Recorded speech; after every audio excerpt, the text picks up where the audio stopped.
Hey there, everybody. I hope you're having a good day. I'm going to spread some good cheer and some optimism with you right now. The first thing I'd like to say is the truth will set you free. I didn't realize it, but this quote, which is above one of the openings of a campus building on my college campus, comes from the Bible, and it comes from John 8, verse 32. This is my entry, and you can find out more of my writing on Facebook on tiered justice, equity, and equality. The government has made a very risky and poor decision by extending this program access beyond the NSA. I can see the NSA needing the RNM program for national security, but to allow every pentagram flasher to have access to it, or even information obtained by its use, is not necessary, constitutional, or legal. As the program expands, and the cost goes up to operate it and maintain and build the infrastructure, the cost of covering up the secret of the program rises as well. At some point, the government, the executive branch, will be stopped from using the RNM program. Either the UN will demand that it be stopped on human rights issues. Exposure could happen that would be negative in scope, or somebody getting caught.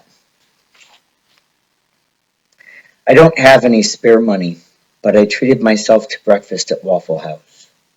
It was a rare treat to go somewhere and be listened to and have everything I asked for. I have to pay for it, and it seems that that's the American way. I should take the experience as a sign to apply the lesson to my real life. The only problem is that real people will get into real trouble for their accidents. Just as insurance companies award damages for accidents, my neighbors, Kathy from NetCare, the Sheriff's Department officers, the Community Liaison officers, the Internal Affairs Bureau of the Columbus Division of Police, and the City of Columbus have all created harm. I am suing for procedural errors and violations of my civil rights. I'm sitting next to three younger men. When I first sat down, I didn't look up. I was busy writing. I was expecting one kind of person and was surprised by my mistake when I looked up. I committed an act of prejudice based on the sound of his voice. It was an act of racial prejudice as well. If I had not caught myself, I could have acted out and done something that would be an act of discrimination. I'm not that type of person, but if I were that type of person, that's what could happen. Many people overlook this introspection of their own thinking and can't put themselves in another person's shoes. If they can't, they are exhibiting low emotional intelligence. And that is the root of all types of discrimination. Addicts are under attack.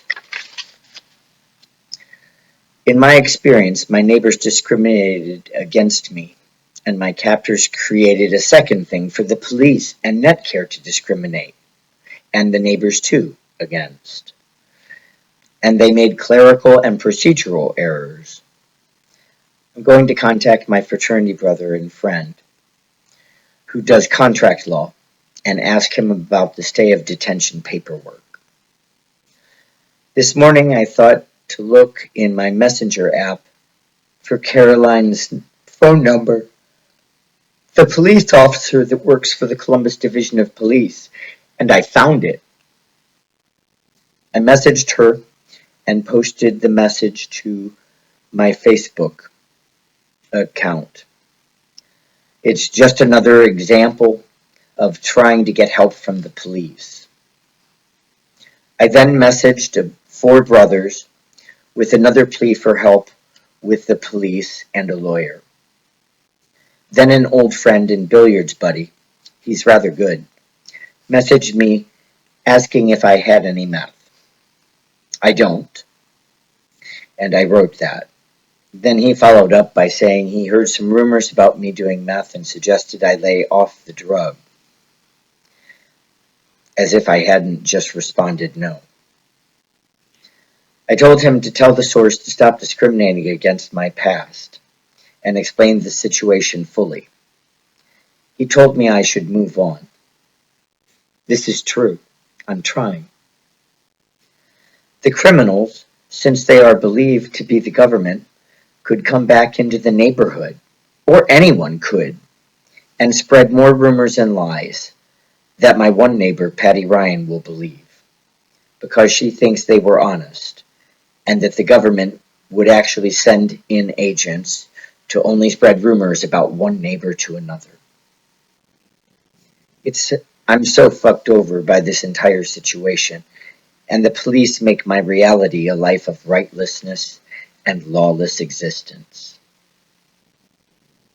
My captors, if they aren't connected to a private security company already, they should create one. Someone in the group has access to RNM, so by default, he works for a corporation already.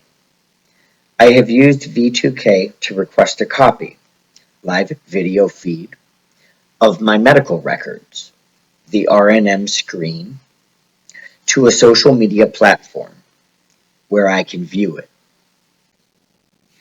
It doesn't matter why I want it, and they can't legally deny my access to my own records. The Freedom of Information Act requires that they comply to a citizen's request. They can't get in trouble for following the law. I filled out a FOIA already with the NSA a couple months ago. They replied back requesting more detailed information, which is really an admittance that they collect some sort of bodily data. I wonder what would happen if I filled out another request with them asking for a picture or video of my biometric data being captured and monitored. I might get an angry knock on my door from some frowning men in suits wearing sunglasses on a cloudy day, but I don't think so. They'd be hard-pressed to defend their unconstitutional program, even with national security status. They'd likely do what they've done in the past, stare and ignore everything R&M related. That response that I've gotten should assure my captors that it's safe to whistleblow if they want. If Snowden can divulge that millions of American cell phone records were recorded and stored, what's the difference? Let's face it, a targeted individual is a cell phone. The same information is being sent between endpoints, picture, video, and sound. I haven't consented to the collection of any of my personal data by my government. This is a hot potato about to bust open and burn the hands of someone trying to catch it in midair, to save it from falling to the ground. R&M is an extinct dinosaur that just hasn't died yet. Its days are numbered as people learn about the technology. I'm also the model citizen, according to both my criminal record and background check. Personal interviews would only reinforce what is seen on paper. If anyone with belief of R&M and the knowledge that I've been targeted went around and asked about my character and integrity, I'd come out squeaky clean. As long as they didn't go speak to any of my neighbors, who have all been told wrong information about me that I can't get cleared up. Kind of sucks. But there's a little tidbit of what my journal's all about. I hope you guys have a great day. God bless, and stay warm.